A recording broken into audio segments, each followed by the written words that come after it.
Pessoal, então esse vídeo aqui trata de VPN, mais especificamente aqui de uma ferramenta bem interessante aí, bem popular, o OpenVPN.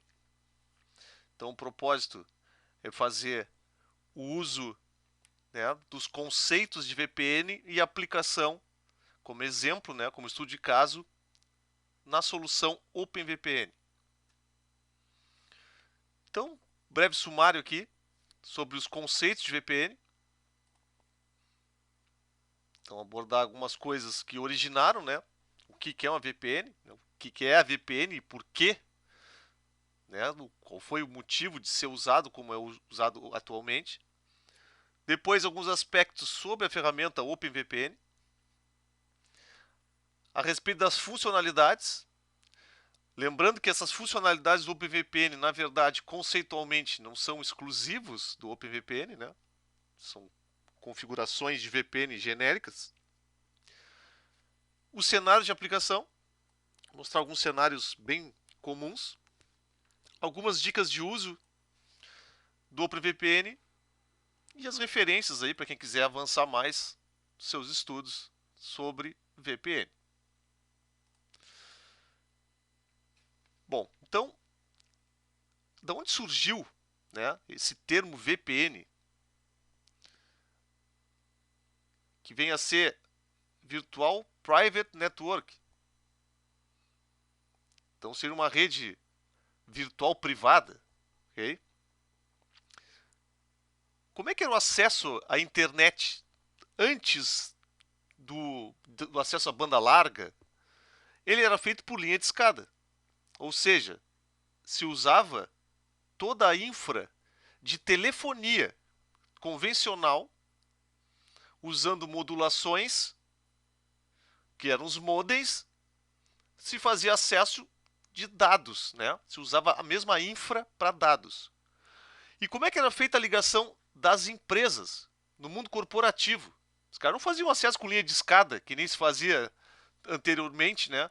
Residencial, o cara vai ligar lá para um provedor, tipo, sei lá, IBEST, na época aí, né? Próprio AOL, depois o UOL, certo?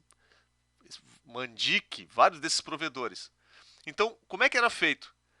Uma linha dedicada, então havia uma contratação, basicamente, assim, fazendo uma análise bem simples, era como se solicitasse: eu quero um par telefônico exclusivo para ligar minha matriz com as minhas filiais. Ou vários desses pares, né? Ou dois pares, dependendo, tinha ligações com dois pares, né? Com 4 fios, com 2 fios. E como é que os funcionários acessavam? Então aqui, tu fazia uma ligação entre dois ambientes, dois sites, certo? Dois sites. Então, por exemplo, matriz filial, matriz várias filiais. E como é que um funcionário fazia acesso do seu home office? Nem existia esse termo na época, certo? O acesso remoto. Ele fazia por linha de escada. Então a empresa mantinha lá alguns modems para os seus funcionários acessarem e poder, digamos, acessar os recursos da rede interna dessas empresas. Vejam, esse cenário aqui não está nem se falando de internet, olha bem. Não está se falando nem de internet. Eu estou ligando da minha casa, da minha linha telefônica, eu estou ligando para a empresa, eu tenho um modem em casa, a empresa tem um modem, eu fecho uma conexão com esse modem, e a partir dos protocolos, e aí, nesse caso TCP/IP, alguns não eram TCP/IP, tinha protocolos como IPX, SPX, eu recebia esse acesso por meio, então, da infraestrutura de telefonia. O que mudou? Bom, com acesso em banda larga, certo? Com os links de internet, com os provedores, né, fornecendo links de internet, que tu passas pela internet pública, né? E aí tu tem a questão de segurança afetada, tu consegues fazer acesso às filiais, tu consegue fazer acesso entre filiais, matriz com filial. Só que aí tu tem um problema, tu tá usando uma internet pública. Tá aí nesse caso aqui da linha dedicada. Aqui numa linha dedicada, não existia um compartilhamento com ninguém. Certo? Aqui eu tenho um problema já que me aparece da questão de privacidade. Então a gente vai ver depois que o uso de VPN tem a ver com isso, né? Tem a questão também de criptografia, de tunelamento e criptografia. Como é que é feito o acesso remoto dos funcionários hoje em dia? Certo? E para que serve isso, né? Para fazer uso, por exemplo, dos recursos internos das empresas. Por exemplo, compartilhamento de arquivos, acesso de banco de dados, de aplicações, por aí vai. Era o mesmo objetivo aqui? Era o mesmo objetivo aqui, certo? Isso não mudou. Claro que aqui, vamos dizer, os recursos necessários demandam mais largura de banda, certamente. Mas aí é o seguinte, uma coisa que eu não comentei aqui, é que nesse primeiro caso aqui, das linhas dedicadas, eram valores, se tu for falar hoje os valores disso aqui, seriam coisas absurdas. Mas imagine um link, por exemplo, de 2 megabits lá no início dos anos 2000, final dos anos 90, custavam 18 mil reais, um link de 2 mega dedicado. Certo? Isso não é um chute, isso é verdade. Da mais pura verdade, ok?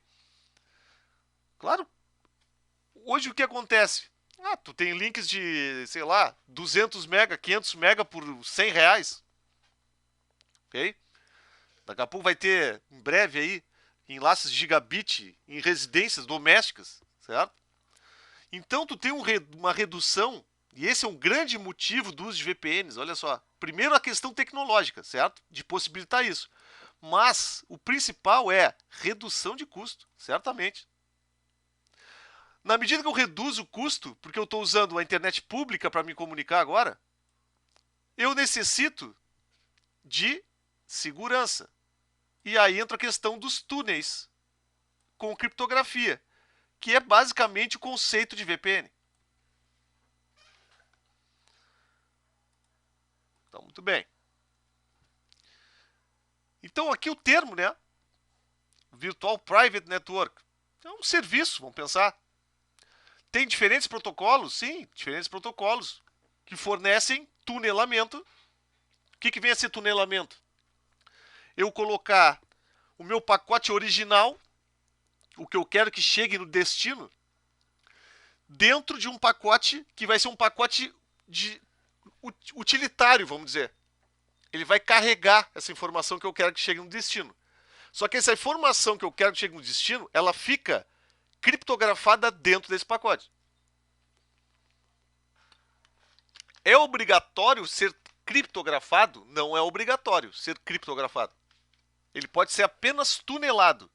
O que isso quer dizer? Olha, eu posso pegar esse pacote, abrir ele e vou ver os dados que estão lá sendo carregados.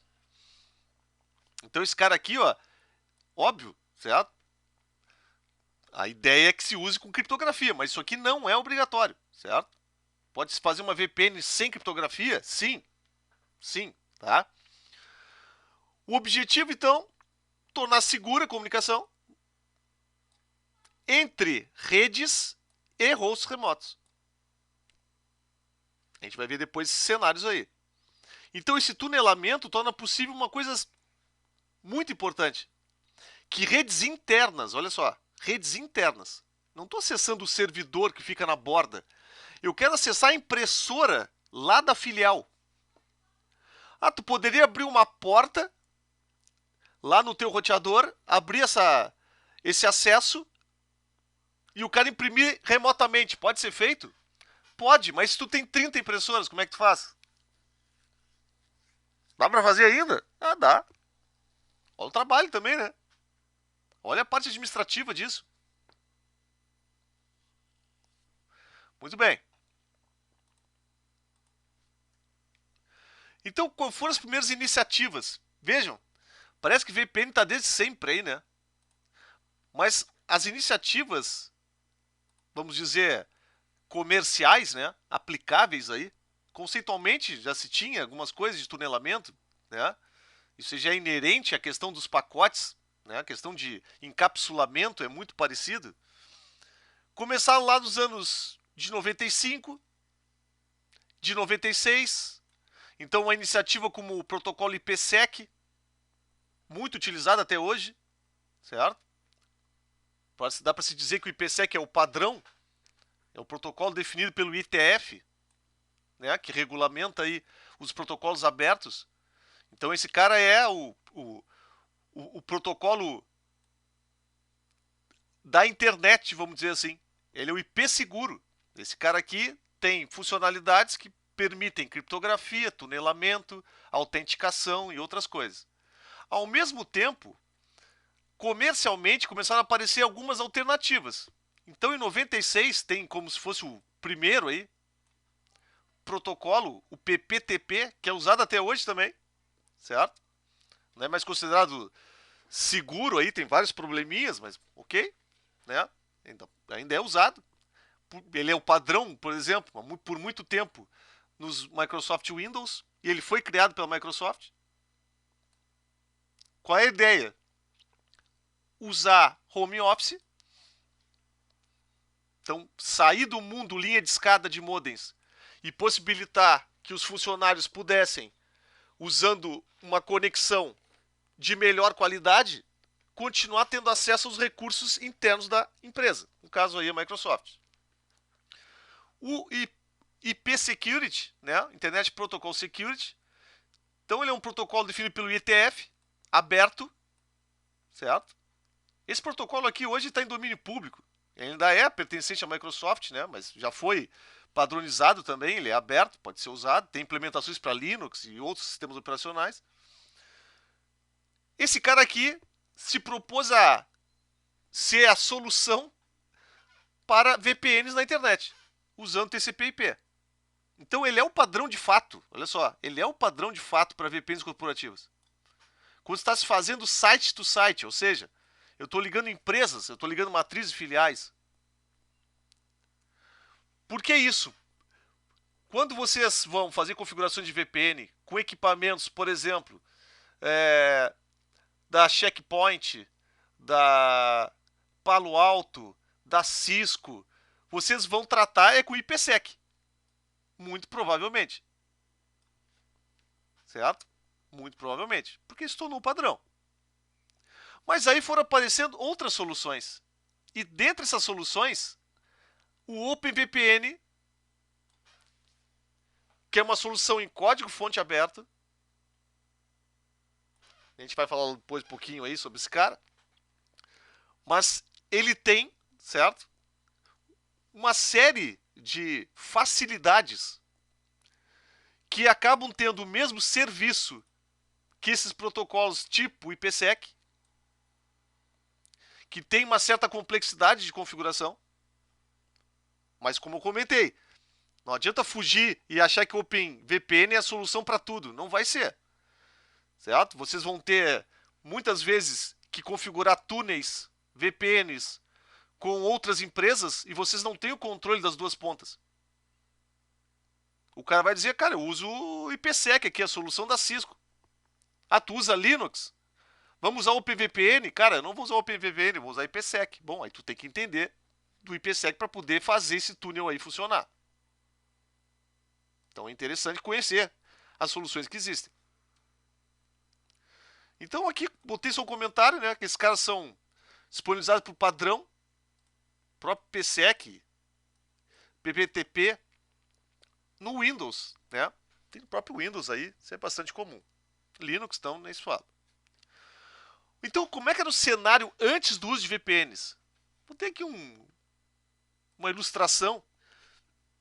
Então, imagine o usuário remoto aqui fazendo acesso discado para a rede pública de telefonia. As empresas ou os provedores, né? Mas nesse caso aqui a gente está falando de empresas. Então a empresa tinha lá um bastidor de modems que permitia que esses caras todos aqui pegassem os modems e fechassem uma conexão. Existia aqui um roteador. Estou simplificando um pouco, mas aí tu tinha aqui formas de autenticação, né? Normalmente usando radios para fazer isso, ou TACACs, que eram os protocolos. Radios é um protocolo de autenticação, de contabilização, certo? Então esse cara entrava aqui com o usuário e uma senha, Na medida que ele se autenticava, que ele recebia um IP, e esse IP dava acesso a ele acessar o ambiente da empresa. Esse cara é o acesso remoto dos usuários, residenciais, por exemplo. Funcionários estão fazendo home office. Para as empresas, tinha uma situação um pouco diferente. Existia, então, uma linha dedicada, contratada junto às empresas de telefonia, usando os padrões Frame Relay e SDN, certo? O cara contratava aqui, eu quero contratar um link de 512K. Beleza, 512K, tá dedicado para ti. Então, tu vai ficar sempre conectado, tu não vai pagar uma tarifa de telefonia, nada disso, certo? E tu tinha valores aqui. Aqui tu tava conectando a 48K, certo? A 56K. Kbits, ok? Kbits. Aqui tu contratava um link de 512 na época. Para que isso? Ora, essas empresas aqui iam trocar, por exemplo, acesso a um banco de dados, trocar arquivos, certo? Era isso aí. Então a comunicação não dependia da internet. Eu nem estou falando de internet aqui. Eu não estou nem falando de internet aqui. Isso aqui, essa nuvem é rede pública de telefonia, certo? Muito bem. Probleminha aqui é o alto custo, né? Para as empresas dessas linhas dedicadas. Mas, olha o interessante, com garantia de qualidade, quer dizer, eu contratava junto à operadora lá, eu quero 512K. Tia, tu vai ter 512K garantido para ti. Ponta a ponta, certo? Isso aqui realmente funcionava legal, funcionava bem. Mas eram os custos aí, os exorbitantes, certo? Sem condições. Hoje, de pensar no valor daquela época lá. Como é que é o cenário com VPNs? Então, o que, que mudou aqui na história? Mudou esse cara aqui, ó. Tu tem a internet aqui. Como é que esses usuários remotos aqui acessam a internet? Bom, eles têm um plano de banda larga. Eles já têm a internet funcionando aqui. Então, tu vai botar uma camada de software, por exemplo, um cliente de VPN. Lá na empresa que tu quer fazer o acesso, tu vai ter um servidor de VPN. Esse servidor de VPN vai validar os usuários, vai dar acesso à rede interna. E o que acontece quando as empresas vão fazer essa conexão? O processo é relativamente parecido. Esse túnel que tu vai ter aqui, ele vai ser estabelecido entre, claro, aí seguindo os parâmetros, né, e aí as configurações que se desejar fazer. E esse túnel aqui, ele é virtual, porque na verdade eu não tenho uma linha dedicada. O virtual vem daí, certo? Essa rede privada, ela vem da ideia da linha dedicada que existia antes. Eu não tenho mais isso agora, eu estou passando a internet pública.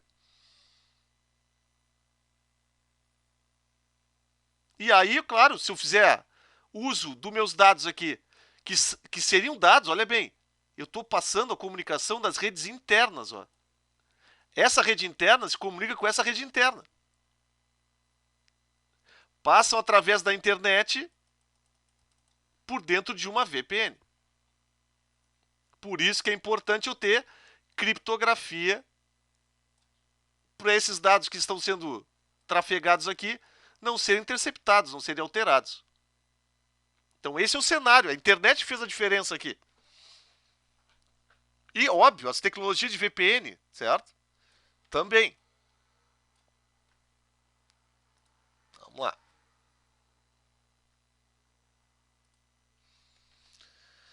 Então, o custo disso. Cara, eu já estou pagando meu link de internet, vamos dizer. Claro, um detalhezinho aqui. Eu tenho que ter IP fixo aqui para fazer esses túneis? Teoricamente, sim. E esses caras aqui das pontas? Precisa ter IP público? Desculpe, IP fixo, né? Sempre o mesmo IP? Não, aqui não precisa ter IP. Aqui pode ser qualquer IP, não tem problema. Certo? Claro, se eu tiver um túnel montado aqui, se eu tiver um túnel fechado aqui, e trocar o IP, esse túnel vai ser desmanchado aqui e vai ser retomado. Óbvio. Normal. Agora imagine isso fazendo ligação entre empresas. Pô, aí caiu a VPN. Peraí que já vai ativar. Não tem muita lógica, né? Vamos seguindo. Então é o seguinte, chegou dessas várias alternativas que tem de VPN, tem várias outras, ok? O porquê do OpenVPN, como exemplo. Primeiro, o OpenVPN, ele é de configuração bem simplificada. Eu colocaria aqui como grande vantagem essa questão, né, das configurações bem simplificadas. Ele funciona nos cenários mais comuns, então, entre redes corporativas, o road warrior é aquele usuário remoto, ele te possibilita fazer comunicação em modo bridge, não só roteamento, então tu pode ter broadcast sendo passado pelo VPN, não recomendo muito, mas é possível. Outras coisas interessantes, os clientes de OpenVPN e servidores tem para Linux, para Windows, para macOS, clientes para Android e para iOS. Também possui versão comercial, então eu preciso de suporte, eu quero alguma funcionalidade, é possível fazer também. Já é uma solução bem sólida, né? Já está há bastante tempo aí sendo desenvolvida. Mais de 60 milhões de downloads. Tem documentação extensa, certo? Fácil acesso. Vocês vão entrar no site do OpenVPN, ele vai dizer lá que tem uma versão comercial, paga, certo?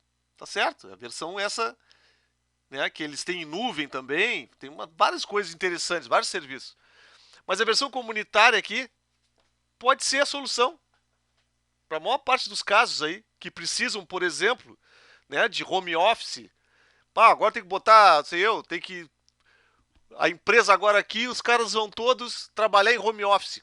Como é que eu vou dar acesso para esses caras? Tinha a primeira solução que eu aconselharia vocês usarem é o OpenVPN. É a mais fácil de todas. E mais compatível também. Certo?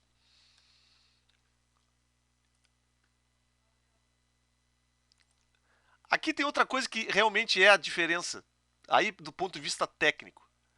O OpenVPN, ele é uma ferramenta que funciona em espaço de usuário. Eu estou falando aqui de sistema operacional. Então eu não preciso alterar o kernel, eu não preciso ter suporte no kernel para o VPN, ele funciona como uma aplicação de usuário. Já o IPsec não. O IPsec tu tens que ter esse recurso, porque isso é da pilha TCP/IP. Tu tens que ter isso no sistema operacional. Então algumas configurações são mais complexas por isso, certo? Por essa questão. Então tu acaba tendo diferenças para fechar túneis em sistemas operacionais, certo? Isso é um baita problema. Quem já tentou montar VPNs aí com um parceiro que vocês, né, na verdade, não tem esse controle sobre o que ele está usando do outro lado lá, é muito chato, certo? É um festival de parâmetros. É uma coisa que leva tempo até. Tá? Por quê? Porque o que aparece no seu personal do cara, os termos, pra ti é outra coisa. Então, uma experiência aí bem dolorosa aí, às vezes, de montar isso, né? De fazer funcionar essas VPNs. O OpenVPN não, porque vai ser a mesma configuração dos dois lados. Então, o que te permite fazer o OpenVPN? Tu pode fazer tunelamento IP ou usar uma interface virtual, que eles chamam aqui, e fazer tipo bridge, certo? Outra coisa legal, usa uma porta só, UDP, esse é o padrão, ou TCP. Pô, isso aqui facilita bastante em relação a liberações de firewall, por exemplo. Coisa do IPsec, tu vai usar um protocolo diferente, certo? Um protocolo diferente, não é nem porta, é um protocolo diferente. Ok? Então, o cara está usando em modems, sei lá, DSL mais antigo, talvez tenha problemas com o IPsec. O OpenVPN é uma aplicação UDP comum, certo? É possível fazer cluster, olha que legal isso aqui. Então, fazer cluster de servidores VPN, para que isso aqui? Ah, cara, eu tenho 400 funcionários que vão acessar remoto. Talvez tu, né, e a questão também de tu ter disponibilidade, né? Imagina, tu tem 400 caras trabalhando remoto, aí cai o teu servidor de VPN e caiu 400 funcionários ao mesmo tempo. No mundo convencional, seria eu. Tu tem 400 funcionários passando mal agora, ninguém tá trabalhando. Dá para fazer assim? Não dá. Tu tem que ter soluções para isso, né? O uso de funcionalidade de criptografia, ele é baseado em SSL, então uma biblioteca bem comum, certo?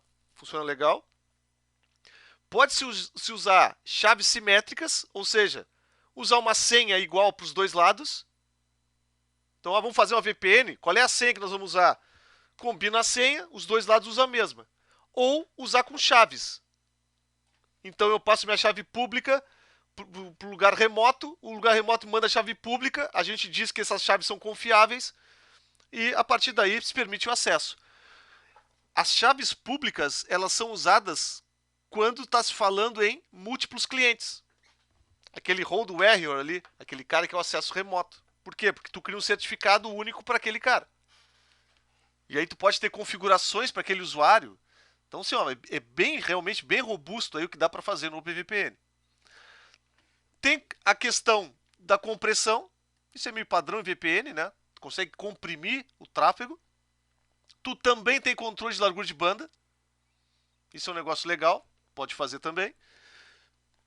Possibilita túneis com IPs dinâmicos. Então aqui eu tinha comentado para vocês. Esse aqui é o caso do usuário em casa, né? O cara que está em home office. Cara, o IP dele não está fixo. O IP dele vai variar. Mesmo que ele tenha essa variação, certo? Mesmo que ele tenha essa variação, existe a possibilidade de tu reconectar automático, certo? De ele detectar que houve essa alteração e ele refazer o túnel. Então o cara que está remoto, claro, vai cair por uns momentos ali, mas ele vai retornar. Então esses vários modos de operação, site to site, hold warrior, multi-site to site, então eu posso ter comunicação matriz com várias filiais e as filiais se comunicando entre si também. Túnel com roteamento, túnel com layer 2. Né? Então eu posso usar tal como se fosse uma extensão da rede da matriz, por exemplo. O cara em casa ele vai receber um IP tal como se tivesse um IP dentro da empresa. É isso que eu estou falando aqui do Layer 2. Não aconselho por um motivo claro. A máquina do cara em casa pode estar com, por exemplo, um vírus, pode estar com um worm, o cara pode fazer alguma bobagem na rede interna dele lá, da casa dele, e afetar a rede interna da empresa. Com roteamento, tu consegue controlar as portas, né? Consegue botar um firewall. Então, é uma situação melhor. Mas é possível fazer. Bom, cenário de aplicação. Primeiro deles aqui. Depois vou mostrar um diagrama e vou comentar a respeito. Site to site. Então, o pressuposto é que as pontas têm IPs fixos. Eu estou falando aqui do servidor, né? As pontas que seriam um lado servidor, outro lado cliente. Pode ser usado roteamento ou bridge, que é o caso desse Layer 2. A situação onde é usado isso, matriz filial ou conexões de empresas. Por exemplo, a gente presta serviço aqui de monitoramento na empresa remota. Beleza. Vamos montar um túnel aqui e eu tenho acesso a algumas máquinas remotas. Veja que existe um controle de firewall nisso. Existe um controle de rotas. Certo? Não é oba-oba, tipo assim, eu abri uma VPN e você sabe tudo que tem na rede do cara. Isso é tudo configurado. Ok? O multiple site to site permite fazer conexões entre várias redes. Então eu poderia ter um servidor de VPN e ter múltiplos sites conectando. E eu permito que esses sites que fazem a comunicação com a VPN possam se comunicar entre si. Isso é firewall, certo? Esse é o caso típico de firewall. O outro caso que chama mais atenção, que é esse aqui, no momento aí, home office, por exemplo, que é o hold warrior, esse é um termo bonito aí, que é o cara que está distante, né? Ele está remoto. que te permite, então, que usando até smartphones, tu consiga ter acesso aos recursos da empresa, aos recursos da rede interna. Então, qual é o esquema aqui? Tu vai ter que chegar até o servidor, obviamente, de VPN. Depois de fechar um túnel, tu vai receber um IP. E esse IP do túnel, esse IP da VPN, é que te permite os acessos para a rede interna. Essa é a lógica aqui, basicamente, de todos. Esses caras aqui envolvem roteamento. Certo? Todos eles, na verdade. Esse aqui, talvez... Vou botar aqui um asterisco, talvez, dependendo da configuração que seja feita, não seja necessário, certo? Talvez não seja necessário, depende de como é que se faz. Com o bridge aqui, obviamente, não precisa de roteamento, porque ele vai receber um IP da rede interna do cara.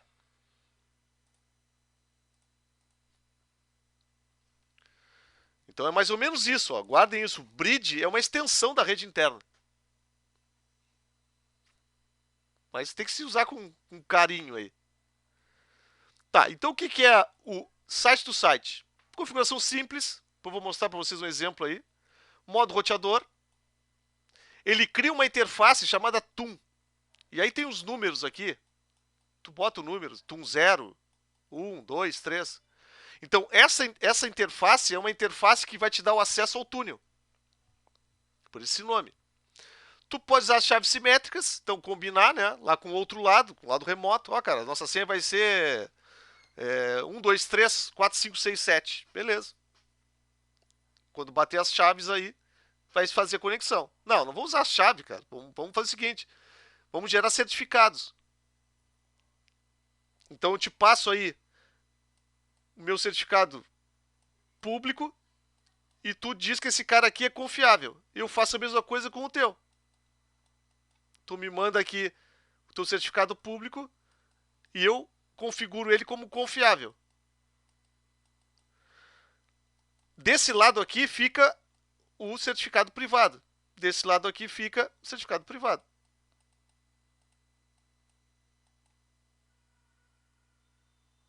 Então, o segredo está no privado aqui, né? Esse cara não pode nunca sair daqui, nem daqui. Mas o público sim. Então é dessa forma que é feito. Normalmente se faz um enlace ponto a ponto, /30, quando se usa roteamento, né? Faz um ponto a ponto aí entre os servidores de VPN. Só vão usar 2 IPs. Isso aqui não é regra, certo? Pode se usar quiser. Então essas interfaces TUM, de um lado aqui, ó, tu vai ter, por exemplo, o IP1, do outro lado aqui o IP2. Aqui tu vai ter uma interface TUM alguma coisa, aqui TUM alguma coisa. É mais ou menos isso que vai acontecer. Então, se tu quiser chegar numa rede que está aqui atrás, tu vai dizer que o gateway é essa interface aqui. Né? Se tu está nessa rede aqui atrás, tu vai dizer, olha, para chegar na rede interna aqui, aponta para essa interface. E aí tu pode adicionar scripts também de rotas e pode fazer uma série de coisas.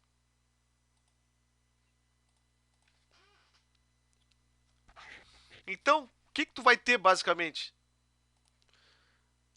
Vai haver a configuração desses caras aqui, né? Um lado normalmente vai ser chamado de cliente, o outro lado vai ser o servidor. Isso aqui para fins de configuração. O cliente então inicia essa negociação aí. Define então as senhas. Bateu a senha, é criado o túnel. Esse túnel vai criar nesses servidores aqui essas interfaces TUM de túnel.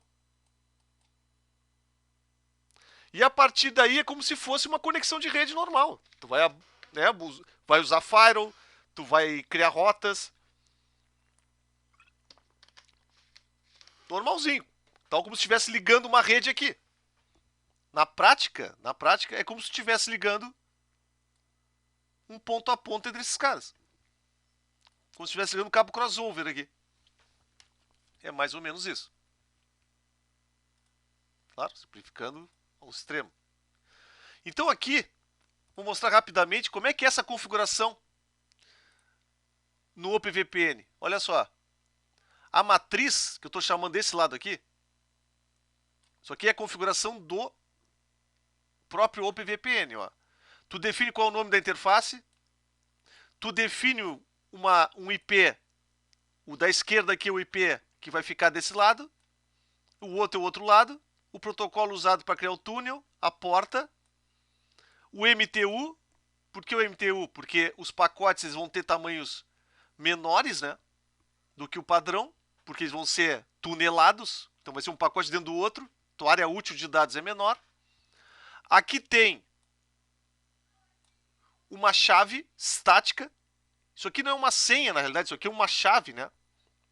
Isso aqui é gerado, esse cara aqui, ó, esse tem que ser igual ao remoto, o conteúdo dele.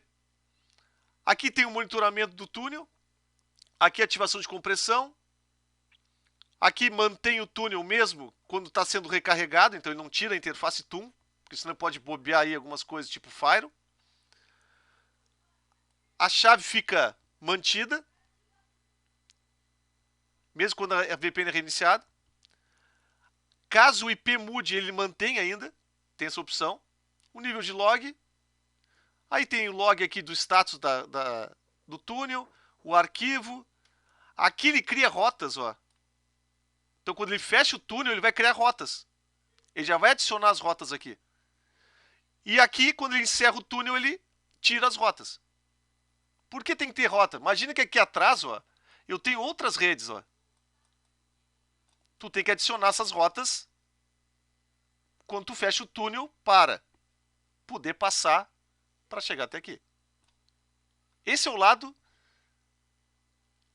servidor, certo? Vejo que aqui eu não estou apontando para nenhum lugar. Esse cara aqui vai ficar esperando, usando o DP na porta, ficou horrível isso aqui, ó, 5505. Vai ficar escutando aqui, ó. Do outro lado,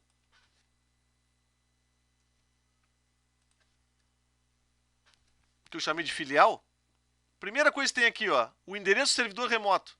Esse IP aqui é desse cara. Essa interface é local, tá? Ele pode ser o mesmo nome aqui porque ela só funciona desse lado. Os IPs, olha, veja que está invertido aqui, ó. Esse lado é o 02, esse lado é o 01. Protocolo DP, a porta tem que bater igual, né? Protocolo também. Aqui tem o MTU. Essa chave aqui é igual a essa chave aqui.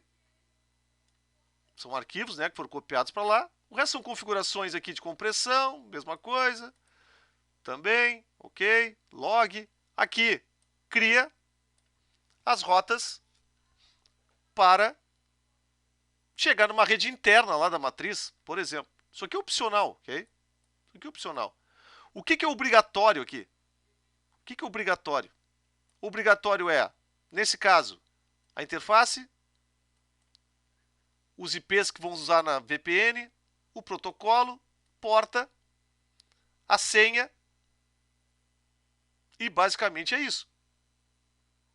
Do outro lado, aonde eu conecto, a interface, os IPs, protocolo, porta e a senha. Isso que é obrigatório. Então, essa configuração aqui, ela poderia ter 1, 2, 3, 4, 5, 6, 7 linhas. Com 7 linhas faz o túnel. Certo? Então, muito simples, realmente. Muito bem. O outro cenário que eu quero falar com vocês aqui, que é o cenário do Road Warrior, certo? Que é usado, então, para o home office. Como é que ele funciona no OpenVPN aí? O ideal, tá? O ideal é se usar certificados para cada um dos usuários remotos. Existe um pacote chamado EasyRSA, muito fácil de criar esses certificados, certo? Qual é a ideia aqui? Tu vai criar para cada cliente um certificado. E depois tu vai identificar esse cliente pelo certificado. E aí tu pode botar configurações personalizadas para cada um deles. E aí tu tem um conjunto de arquivos que devem ser colocados do lado do cliente. Tem a unidade certificadora, tem o certificado que faz assinaturas. Então tu cria esses arquivos .ovpn. É um arquivo similar àquela configuração site to site ali. Então, tu vai mandar um conjuntinho de arquivos para o usuário remoto, o cara instala o cliente do OpenVPN, carrega esses arquivos e está pronta a VPN. É mais ou menos isso que tem que ser feito.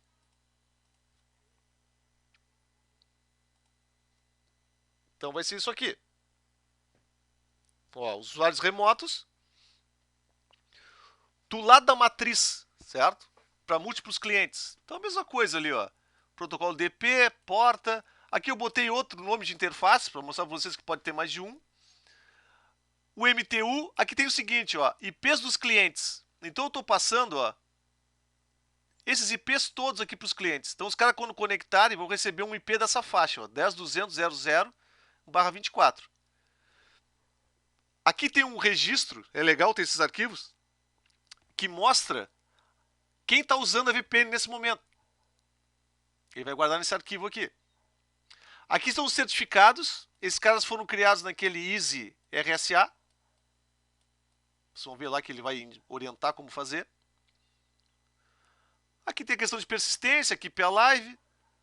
Aqui é possível, olha só, mandar uma rota, ou várias rotas, né, para os clientes. Ó. É possível fazer isso. Aqui está comentado, não está sendo feito. Mas é possível fazer. Então, quando o cliente conectar, eu já mando uma rota da rede interna aqui, por exemplo. Que mais? E aqui tem que ter uma manha, sabe? Tu usar, por exemplo, eu não quero que um usuário remoto, olha só o exemplo, eu não quero que o usuário remoto acesse todos os IPs da minha rede aqui. Eu quero que ele acesse só esse cara aqui. Então, tu manda, em vez de 1/24, tu bota aqui 1/32. Tu vai dar a rota só para um IP pro cara. Isso nem é firewall, é rota. Quando o cara se conectar na VPN, ele vai ter rota para um IP, ou para 2 IPs, ou para os IPs que vocês quiserem. Aqui a topologia em subnet, está distribuindo aqui uma faixa de rede. Aqui estou dizendo para ele rodar em segundo plano, que já é o padrão. Aqui tem os arquivos de configuração do cliente. Então é possível, olha só, tu criar para cada cliente.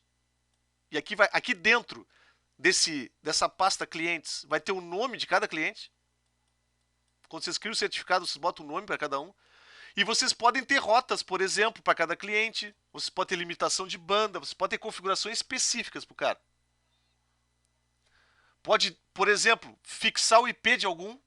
Não largar isso aqui, certo? Você pode dizer, não, o cliente João, esse cara João vai receber o IP 10.200.015. É possível fazer dessa forma. Aqui outra coisa legal, ó. Tu pode forçar esse usuário remoto aqui, ó, a acessar a internet, olha só, acessar a internet pela empresa. Então, olha só, ele entraria pelo túnel e para acessar a internet, ele sairia pela rede da empresa. Isso aqui para fins de controle, certo? Então, isso aqui está comentado também.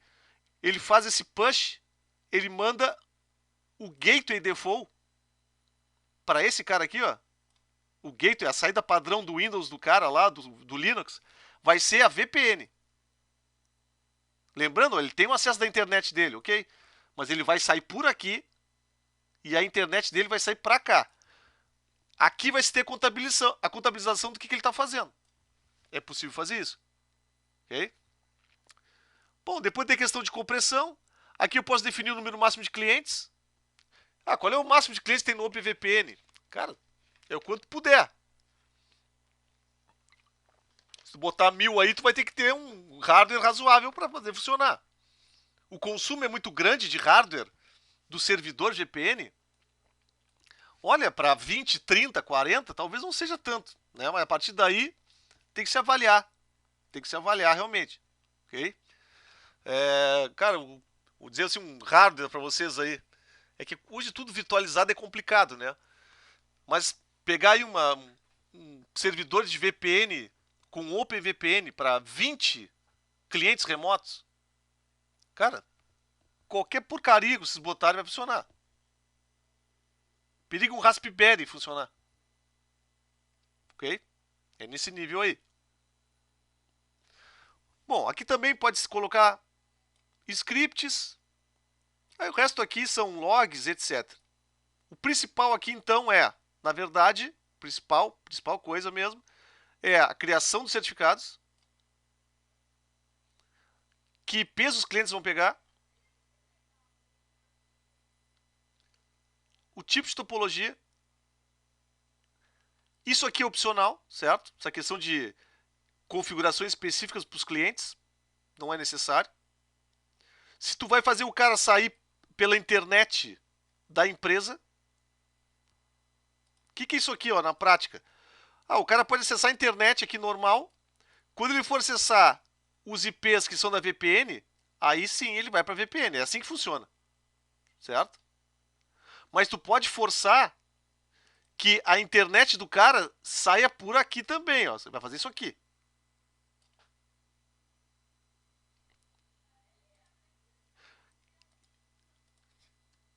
Do lado cliente, olha só, é bem simples a configuração.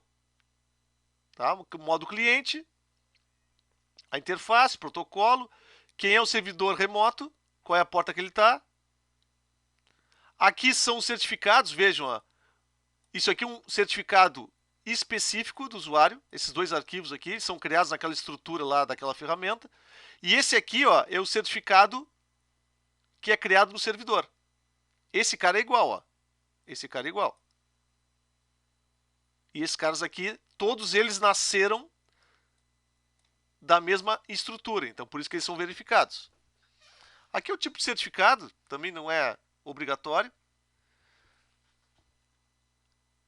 E basicamente isso, certo?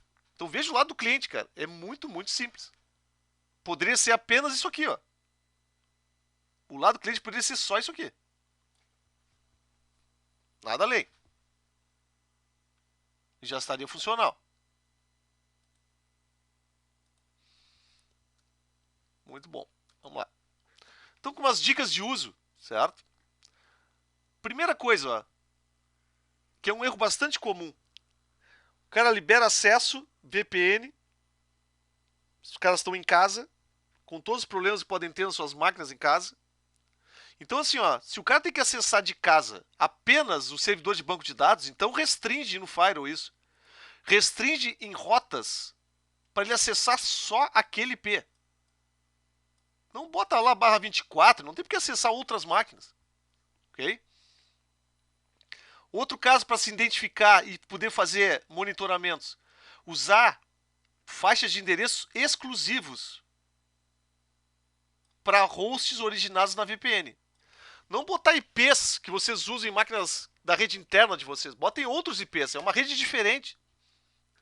Vocês vão ver nos logs lá dos serviços de vocês que quem está acessando é um IP de uma VPN. Use certificados, manter documentado isso. Tipo, pô, cara, o nosso funcionário aqui não está mais. Ele foi desligado da empresa. Tem que tirar todos os acessos dele. É muito fácil, tu vai lá e revoga o certificado dele aqui. Ele não tem mais acesso a VPN. Por exemplo. Outra coisa, verificar as permissões de acesso. Muito comum com empresas terceiras. Ah, a empresa vai prestar uma consultoria aqui, elas vão acessar. Beleza. Aí, ok, não tem controle disso, isso aí ficou aberto. Quem é que está acessando? Alguém pegou esse acesso aí? Cara, acabou a consultoria, revoga o acesso do cara, tira o usuário dele. Isso vem de encontro com as questões de documentar, né, cara? Documentar os arquivos de configuração. Aquilo que eu botei ali nos exemplos. Cara, bota o que é cada coisa, certo? Guardar backup, né? E os procedimentos também. Pô, gerei certificados, guardo certificados. Pô, deu pau na máquina do servidor de VPN. Veja a importância que tem um servidor de VPN quando está em home office. Cara, é que nem tu fechar a porta da empresa, os caras não vão entrar. O cara botou um cadeado e jogou fora a chave. Tu vai ter que arrombar a porta, vai levar tempo. Essa analogia tem que ser feita hoje em dia, certo? Outro caso aqui que é bom verificar é o MTU, certo? Para evitar fragmentação. Porque vai acontecer fragmentação. Olha só, qual é a lógica? O pacote IP ele vai ser tunelado, olha só, dentro de outro pacote IP. É isso que vai acontecer. E o tamanho do pacote total é o mesmo. Certo? Então minha área de dados que está por aqui, ó, ela vai ser diminuída. Isso vai causar fragmentação, porque minha máquina na ponta lá, meu cliente ele não sabe disso. Então, dica quente aqui é vocês verificarem o MTU, talvez reduzirem esse tamanho máximo aqui para não causar fragmentação.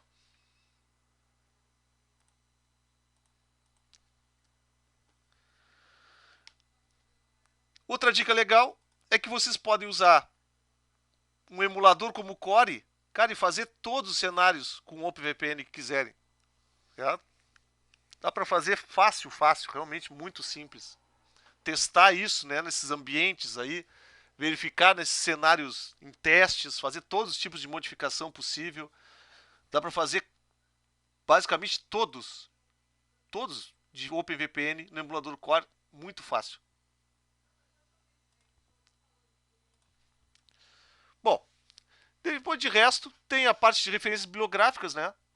Então a ideia, assim, que fica de dica final aqui, é que tem como fazer um uso com baixa administração, olha só, com baixa administração, de uma ferramenta com bastante recurso, que talvez seja a solução aí para muitos casos que hoje estão fazendo coisas usando Windows, certo? Usando soluções Windows, botando servidores Windows. Não que não seja errado, claro, às vezes tem integração, né, com o próprio AD, etc.